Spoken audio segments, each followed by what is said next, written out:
أشكر متابعتكم أصدقائي. نكمل مع بعض شرح الخطوات البرمجية التي تمت عند اختيار مادة من القائمة المنسدلة فظهر سعر بيعها.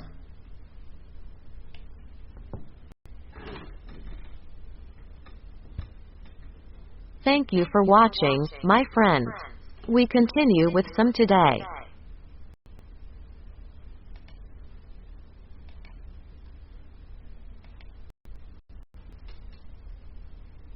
Explanation of the programming steps that took place when selecting a material from the drop-down list, showing its sale price. البرمجة المميزة التي تم استخدامها هي أن سعر بيع المادة يظهر عندما نختار اسم المادة من القائمة، أي أننا نستفيد من ميزة تنفيذ البرمجة عند إجراء التغييرات في القائمة المستدلة، فلا حاجة لإنشاء زر أو النقر على زر بجوار القائمة لكي تقوم بهذه المهمة. The distinct programming that we used is that the item's selling price appears when we choose the material name from the list. We take advantage of the programming implementation feature when making changes to the drop-down list. There is no need to click on a button next to the drop-down list that does this task.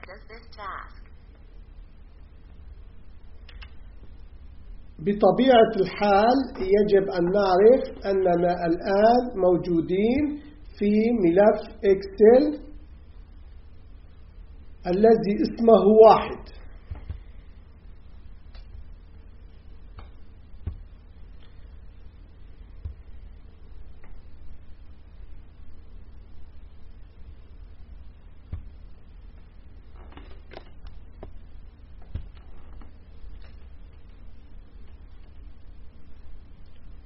وبذلك أول سطر برمجي موجود هنا، يجب أن نوجه البرنامج إلى ملف إكسل خاص بجدول كل المواد. وفي نهاية البرمجة يجب أن نعيد تفعيل ملف الإكسل الذي رقمه 1.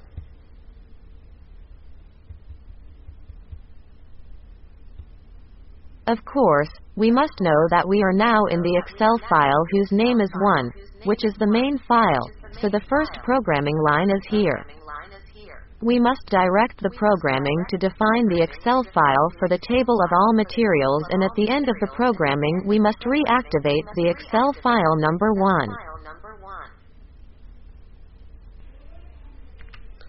هذا هو السطر البرمجي الموجود في البداية لكي ينتقل التحديث إلى ملف إكسل خاص بجدول كل المواد.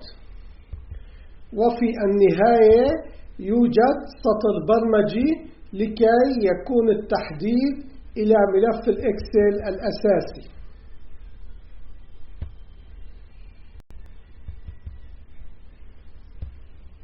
This is the code line at the beginning in order for the selection to go to the Excel file of the table of all materials, and at the end of the script there is a line of code to specify the basic Excel file.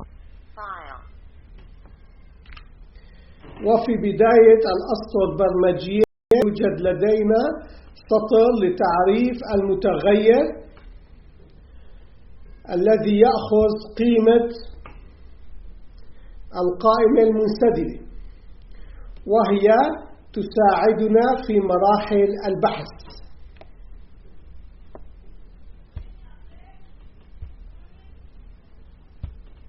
And at the beginning of the script lines, we have a line to define a variable that takes the value in the drop-down list to help us in the search stage.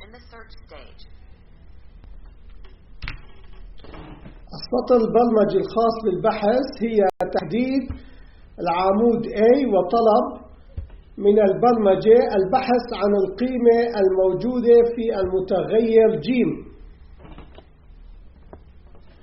وعند وجود توافق والتطابق للبحث يتم تحديد الخلية التي تم عندها التوافق.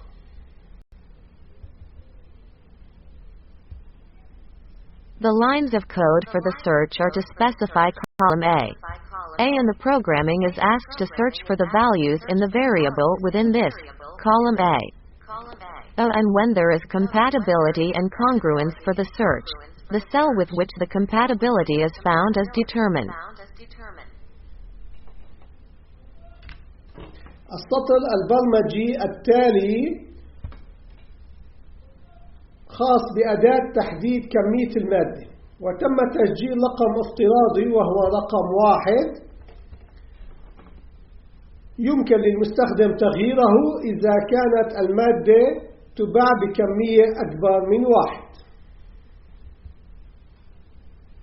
The following software surface is for the tool for determining the quantity of the material, and a virtual number has been recorded, which is one number that the user can change if the material is sold in a quantity greater than 1.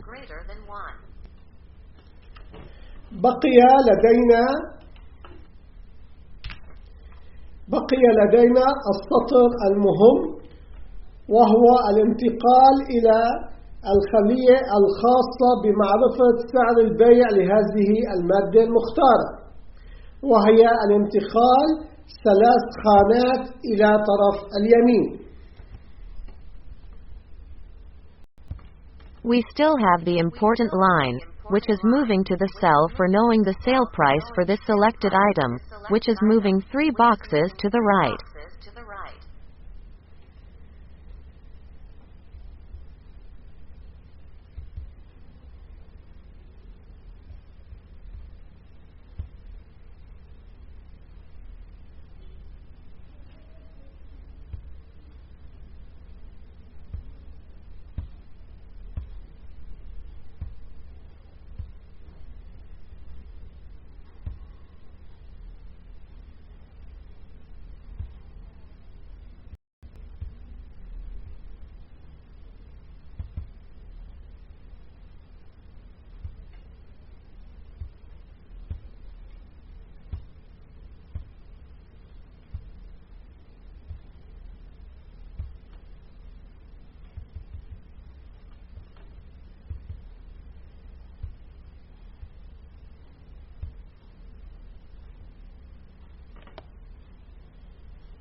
انتهينا اليوم أصدقائي من شرح هذه الفقرة.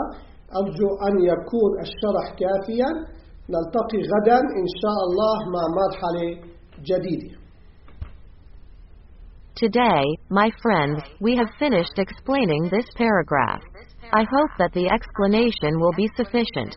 We meet tomorrow, God willing, with a new phase.